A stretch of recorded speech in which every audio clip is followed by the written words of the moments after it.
Welcome to another episode of Living with FASD, a show for those living with the effects of prenatal alcohol exposure, their family and loved ones, and anyone else interested in learning more about fetal alcohol spectrum disorders. So, as this episode airs, we have just wrapped up FASD Awareness Month.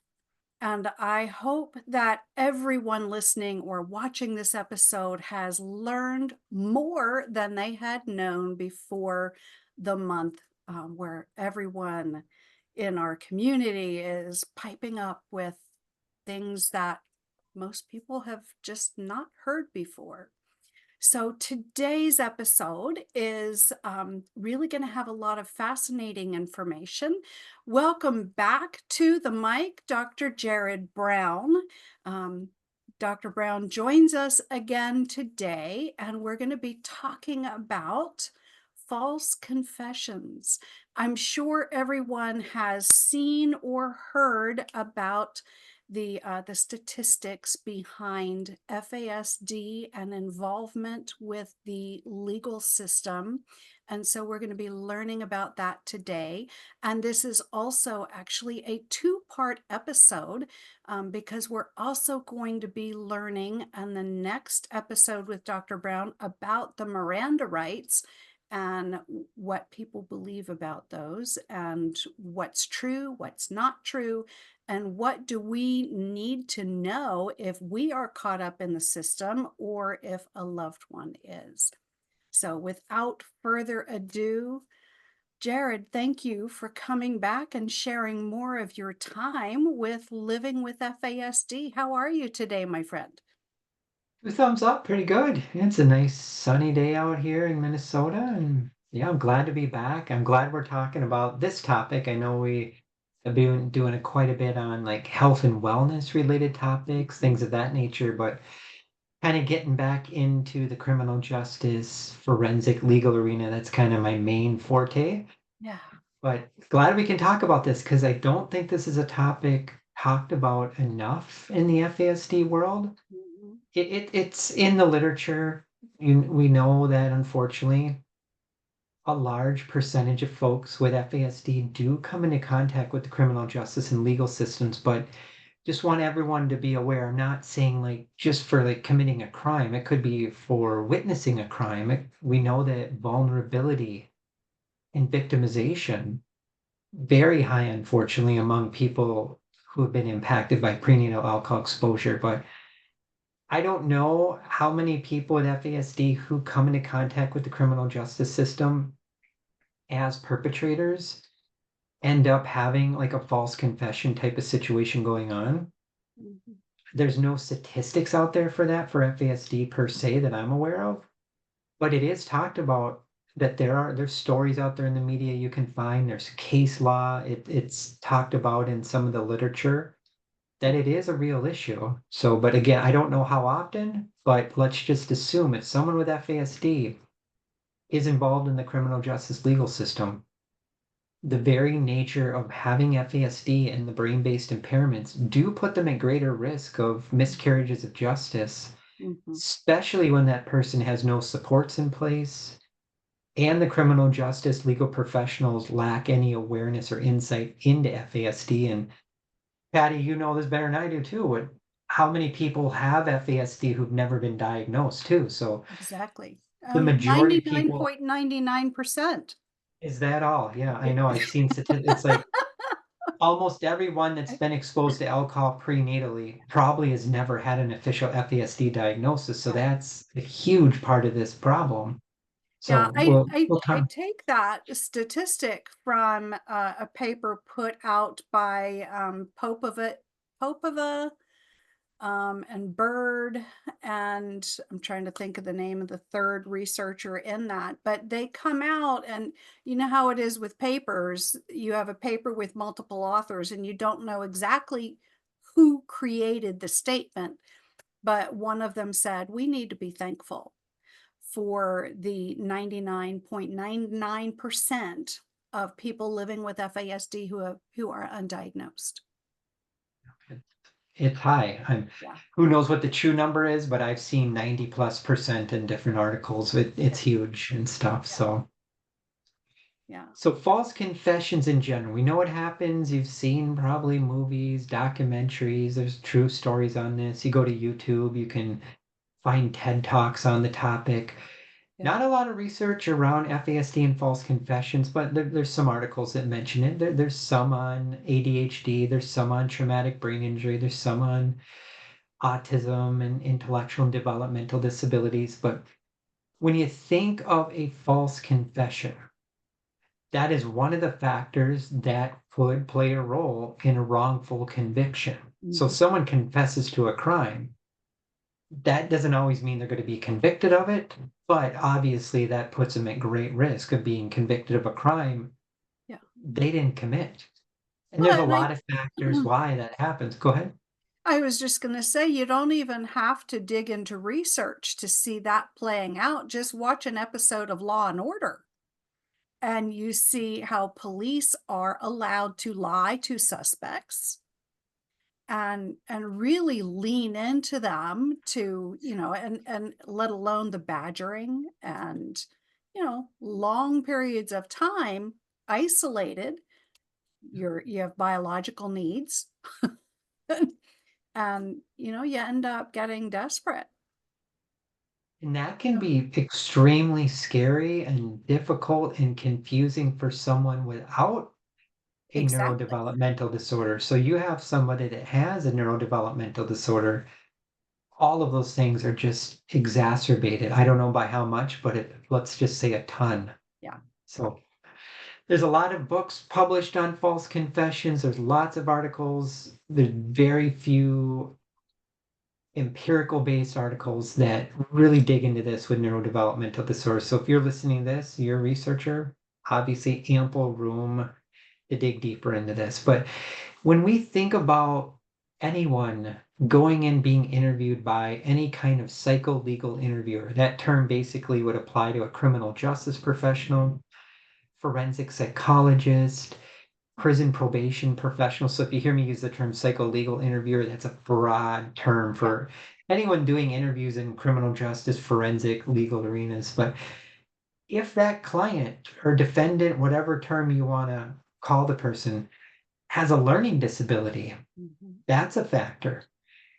Poor vocabulary, we're going to talk about that next time when we do Miranda rights. But if you look at what the Miranda rights literature says, it says that having good vocabulary is the foundation to understanding your Miranda rights warnings. We know a lot of times in the criminal justice system, maybe that interviewer is using words that that person doesn't understand, taking an oath, taking a plea, all of these things that those are big concepts that someone with FASD a lot of times probably has no clue Mhm. what that interviewer is saying to them, even though maybe they're given the head nod. Oh, yeah, I absolutely understand. Memory issues, big factor too, Patty. We know that's very common with folks with FASD. If someone has a memory issue, they're being interviewed by law enforcement. We have confabulation now, maybe. We have suggestibility, gullibility, naivete, lots of things. You're going to say something? Yes, but I don't remember what. Okay, we'll come back to it. Intellectual functioning capability is another factor. Mhm. And this is where it gets tricky because we know that some folks with FASD can have an average to an above average IQ, Mhm. but their adaptive functioning oftentimes makes them function like they do have an intellectual and developmental disability, even though on paper their IQ doesn't reflect that. So looking at IQ and adaptive functioning going to be very, very important. But what about too, the person being interviewed is in a state of shock, Mhm. or they're dealing with depression or Mhm. anxiety. Mhm. Their mental state status has to be taken into this too. Maybe they just witnessed a horrible crime. Maybe they were part of the crime, but they took a small role.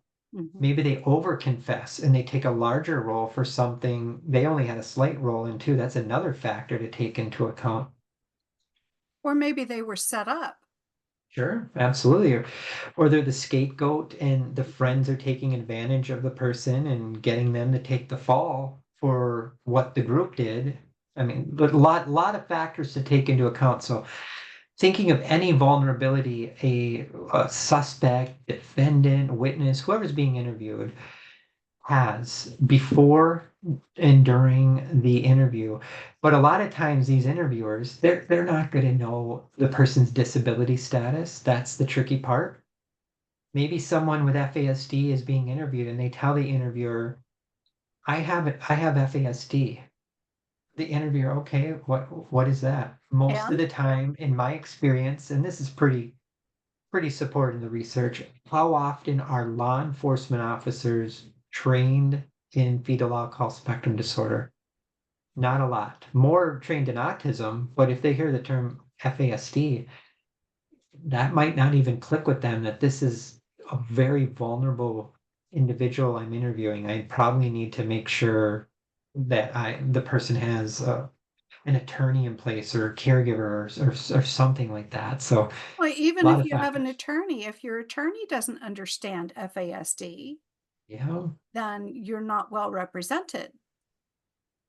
You'll find lots of case law on, well, you'll find several case law briefs on the fact that someone with FASD did not have appropriate attorney representation. And maybe the attorney did everything by the book, but they didn't get FASD. And that, yeah, absolutely.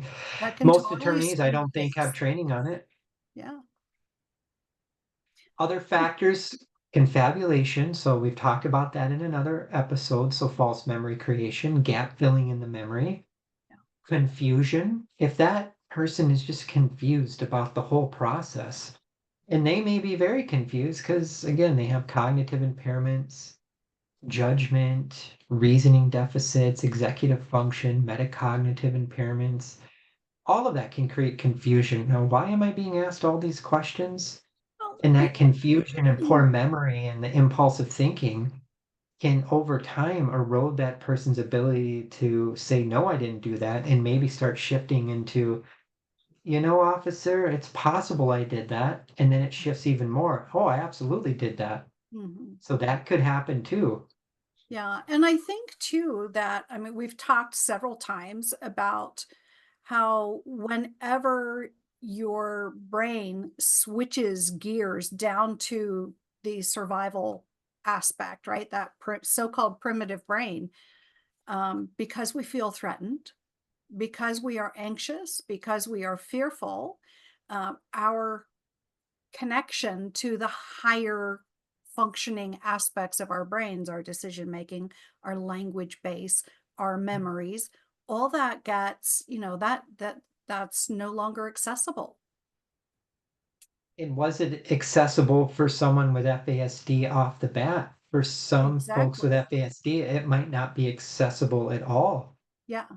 And And they're so already in a vulnerable think of state. the interview rooms, Yeah. typically small, Yeah. um, and they're by design, they have an intimidating atmosphere by design. So, of Yeah. course, if we're already of limited access to those higher order thinking, we'll totally lose that. And you mentioned the biological factor. I mean, maybe they're wanting to go to the bathroom, Mhm, they're uncomfortable.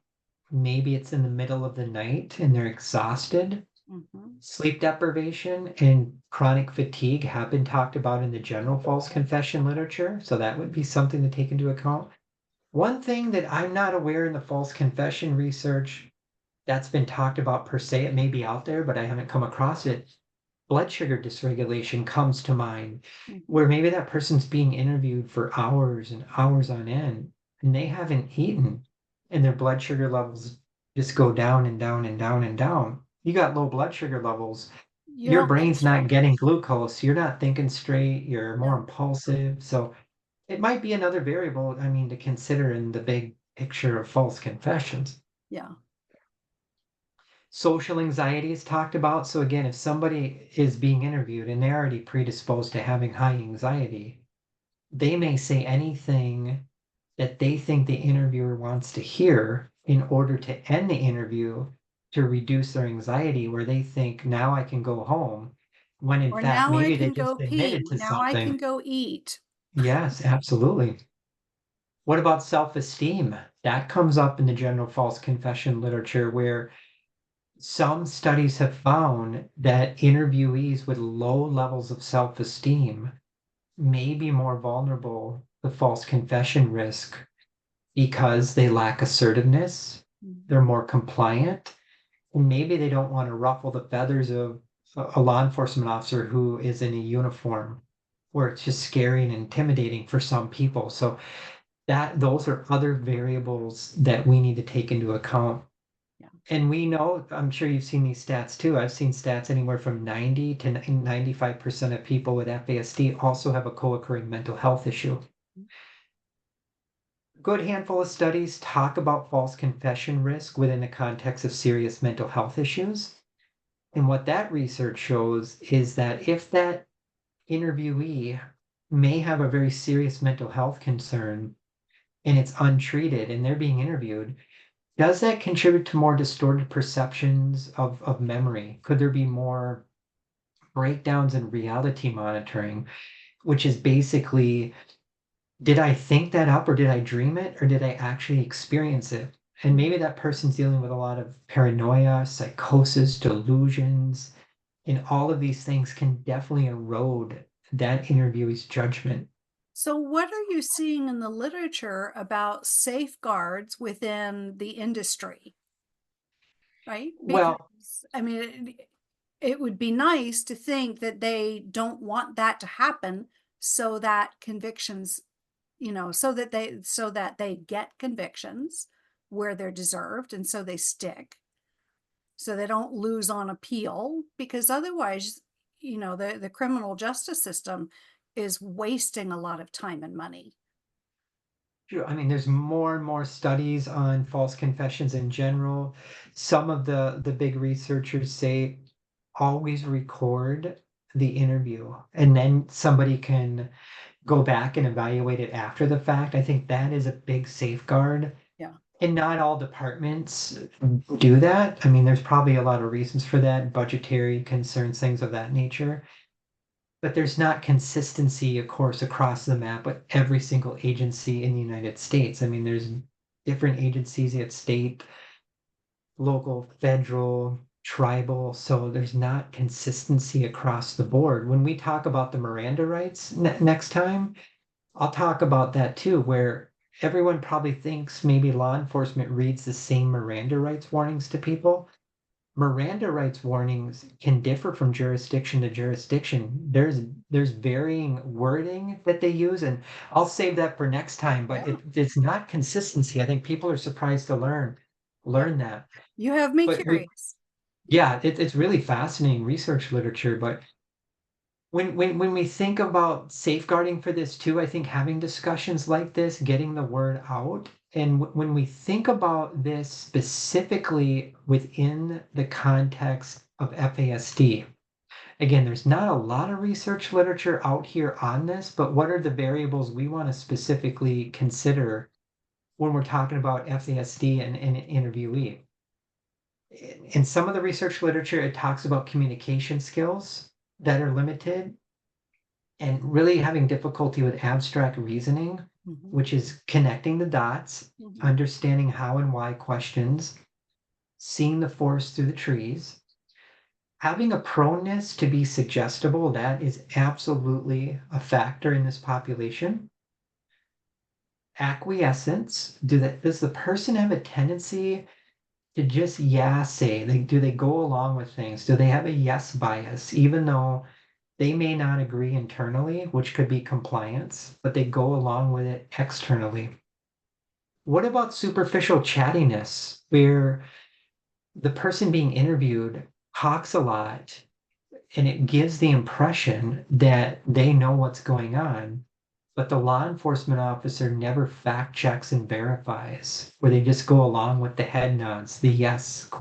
It's very important. Another thing to safeguard, don't rely on yes or no questions. Yeah.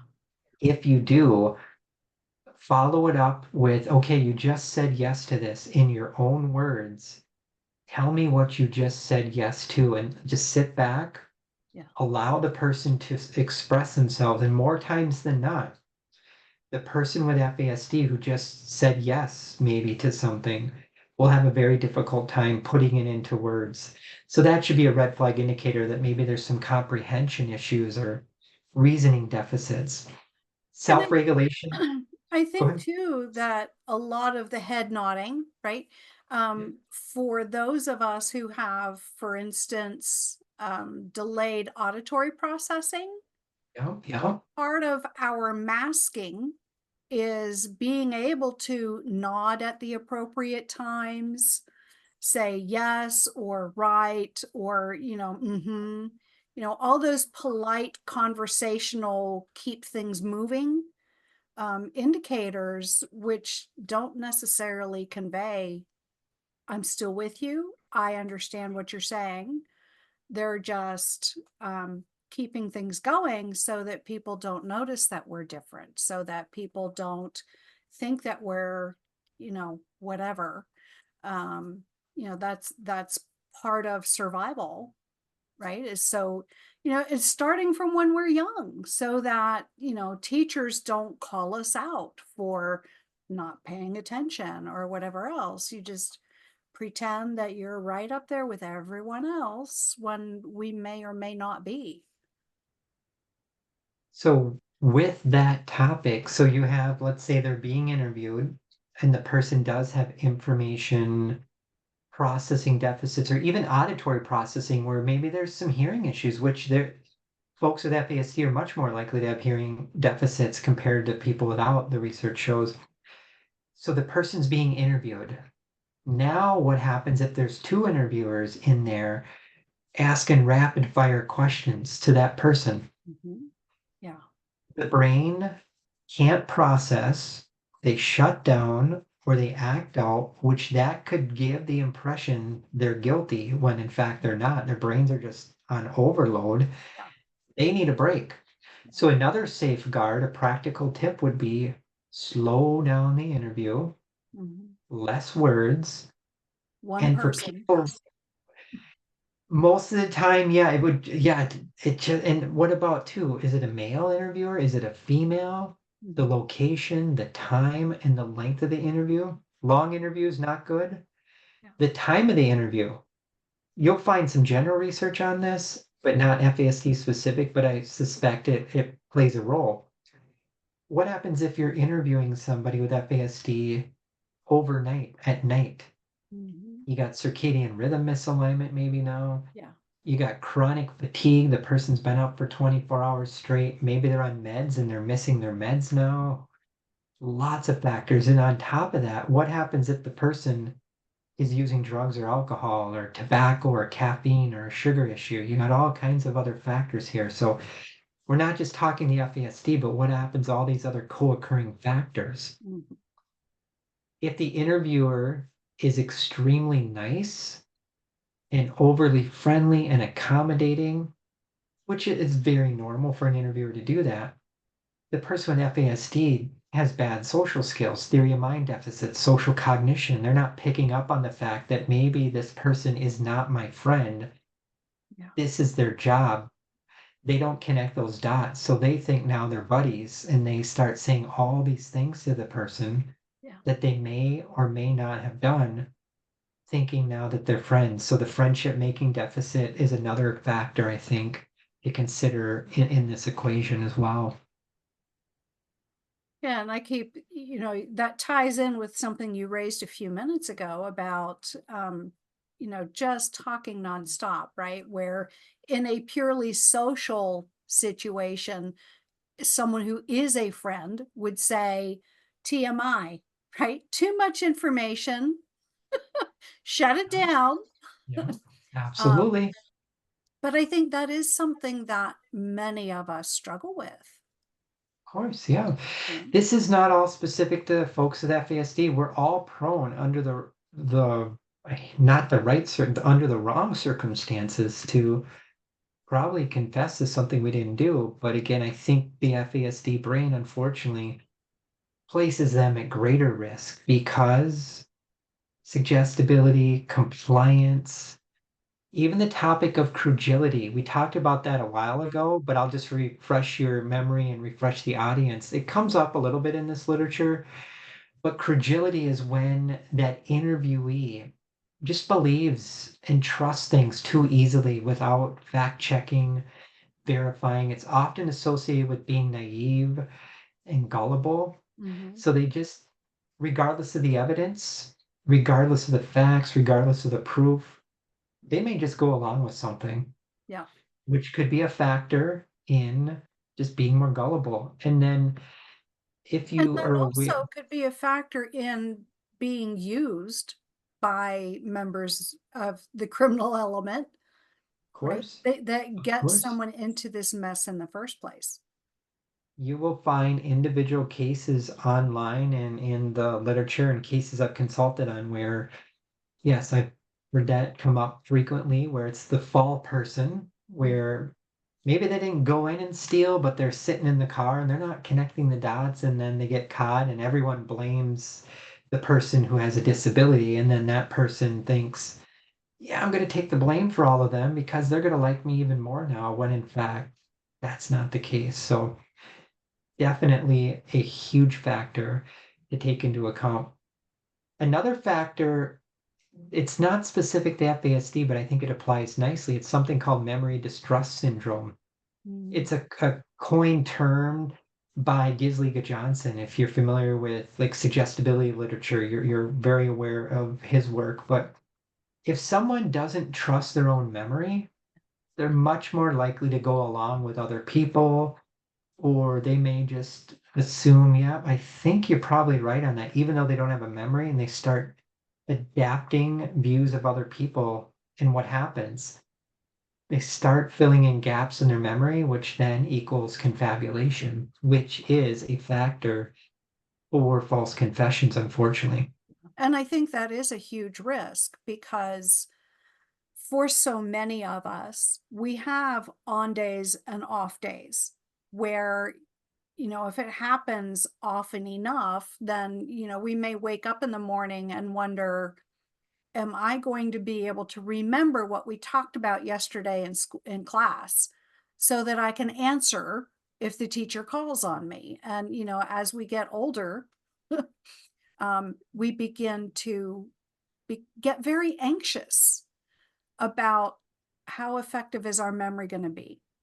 I mean, just imagine the toll that would take on someone's self-confidence if we Yeah. never knew if a skill set was going to be there to be utilized from one moment to the next, or things that we spent all day working on learning. Are we going to be able to access that? So I think that's a very common dynamic, Jerrod, that many people might doubt their memory.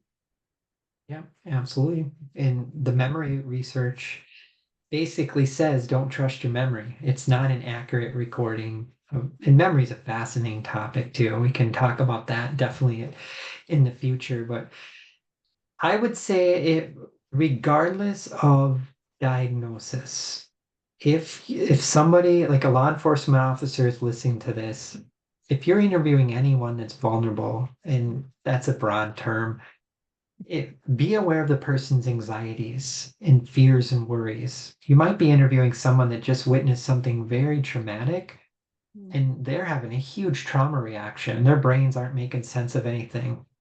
You mentioned the information processing. We have to be aware that a lot of these individuals have traffic jams in their brain. mm. So too much That's a good information way of just, putting it. it's just overwhelming. Yeah. Abstract reasoning, they fail to appreciate their actions right now. So someone admits to something they didn't do, they don't think ahead that, oh, I might be in court and I might go to prison for something. They're failing to connect the dots, abstract reasoning. Yeah. And I Memory. I think too that that's another source of danger, right? If we the thought is kind of fleeting in my mind. I want to make sure that I capture it okay. Um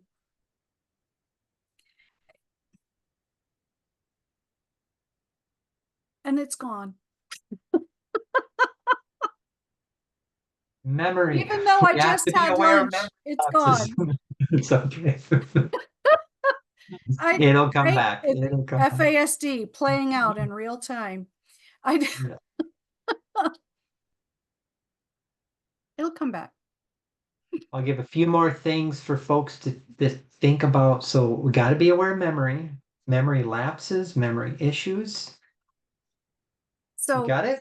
I got it. All So right. if but can I hang on to it?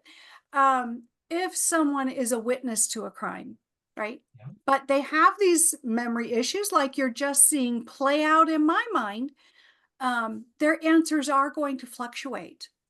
And how often do the detectives then begin to think, and does that shift the person from witness to co-conspirator in the eyes of the detectives It's or sure it can investigators? happen. How often? I don't know, but sure, absolutely. And what happens if it's a witness who has lots of deficits and they're being interviewed maybe incorrectly, inappropriately, or not taking into account all these deficits? Their information they're providing in some cases could result in someone else being falsely accused and convicted. So it Mhm. can go both ways. So Or falsely let go. absolutely, I should have said Um, that too. Yes, yeah. absolutely. And 100%.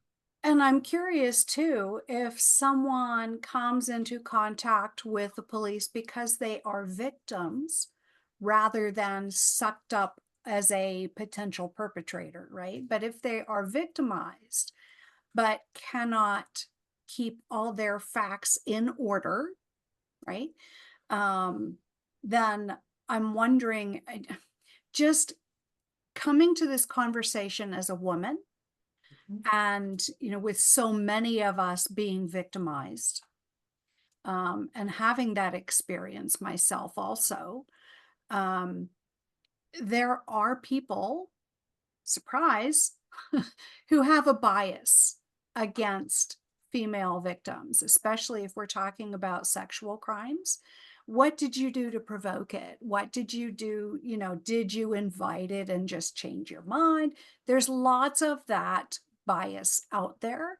And I'm curious how much the memory difficulties or the organizational challenges that we have, particularly if we're stressed, how much might that play into being disbelieved as a victim? Big time. Absolutely. And it's so important for interviewers to get as much training on these topics as humanly possible. Mhm. And when you are interviewing someone with maybe a really complex background, don't be afraid to consult with experts who know this stuff way better than your department does. It's no shame. It's Yeah. reviewing records, reviewing the data. I mean, it can provide some valuable insights and stuff, and it's tricky, especially let's say someone came forward and they're reporting a crime that happened to them years and years ago. Mhm. It's tricky because maybe it's just one word versus another person, and that's all you got. And then Mhm. time goes by and memories start to distort and Yeah. little things change and the story changes over time. It's so tough. I'm not gonna lie, it's near impossible to know at those points, especially when it happened years ago and there's no other data other than that Right. person's word versus someone else's. Right. Now, I do want to raise a question that is off topic, but I just want to follow up on something that you said, Yeah. that we commonly have hearing deficits. Tell me more about that.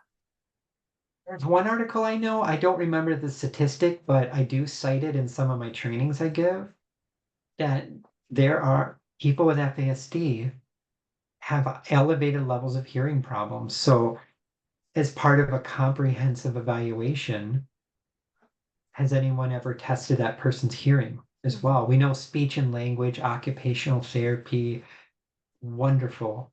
Working with a trauma or attachment specialist, music therapy, equine therapy, art, whatever it is, nutrition, but part of the holistic approach, check the hearing, check the vision. I mean, all those things for sure. And maybe that person has had good enough hearing throughout life. They've kind of been able to skate through things, but they're still missing some of the content. Mhm. That could be one piece of the puzzle to this. I mean, So it could be the actual hearing itself, or it could be auditory processing, which just means the signals take a whole lot longer to get from the eardrum to the processing center in the brain, both. And maybe or they have a both. hard time detecting things when there's a lot of background noise, and maybe they're being interviewed, and who knows, maybe it's not in an office, maybe it's outside and there's sirens going, all kinds of distractions, all that sensory component of this too is a factor. Mhm. We know the FASD brain does best with good rest, calmness, predictability, feeling safe, having an external brain there. Does that happen in the criminal justice system? Of course not. Mm-mm. What's the answer to that?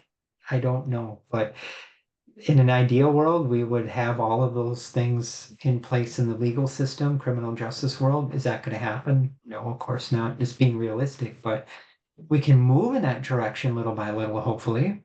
Mhm. Mhm. Okay. Want me to Uh, wrap up with just some other strategies? sure.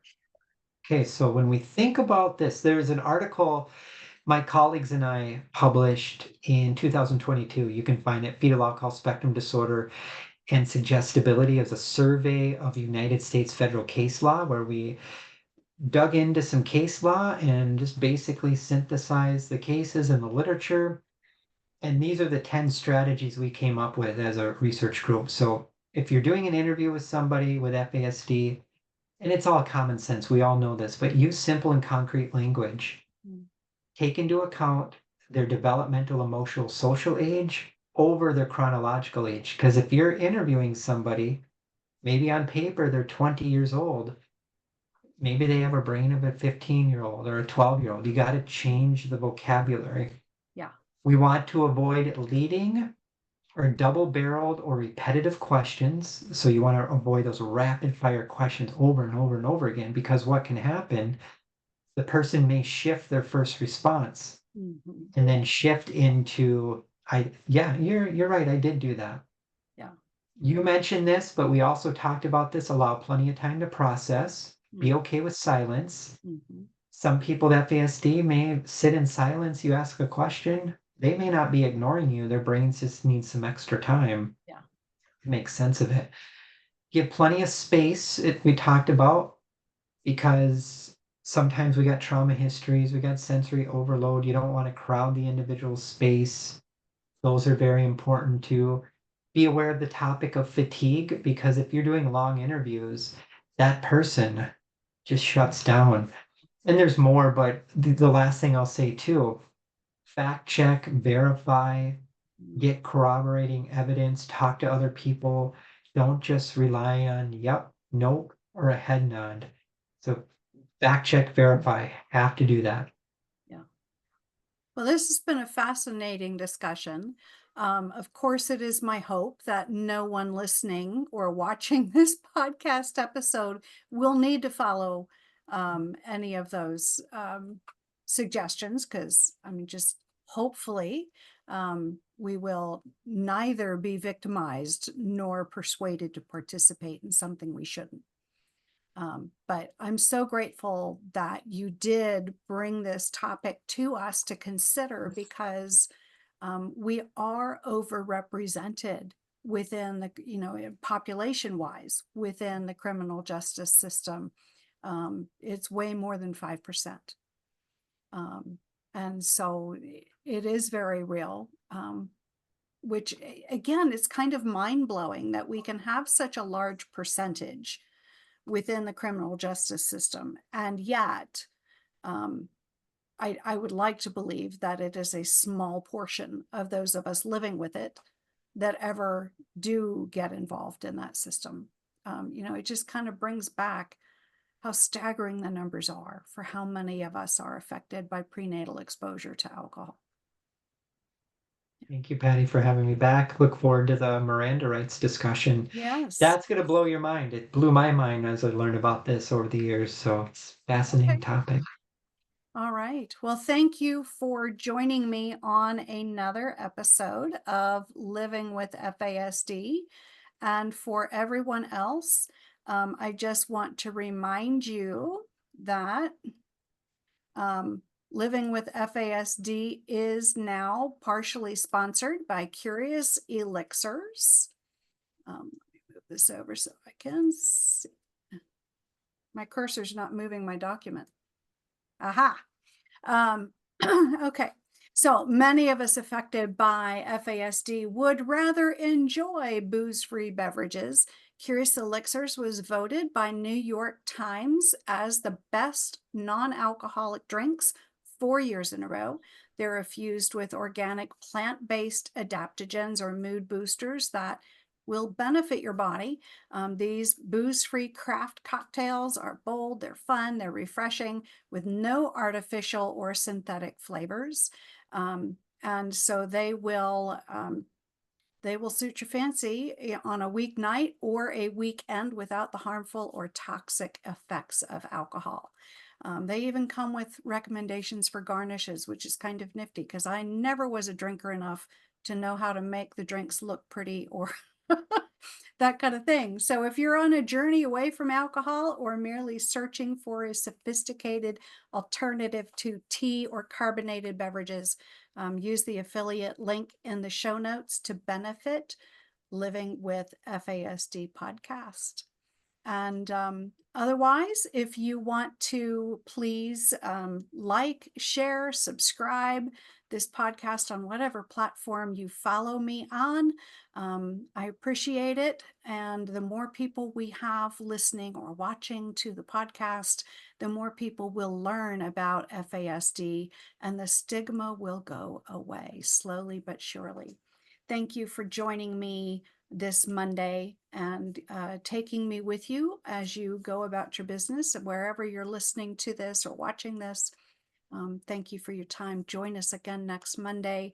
And Jerrod, I can't wait to have you back again so we can sit down and talk about the Miranda rights. I'm looking forward to having my mind blown once again. Thank you, everyone. Have a great week.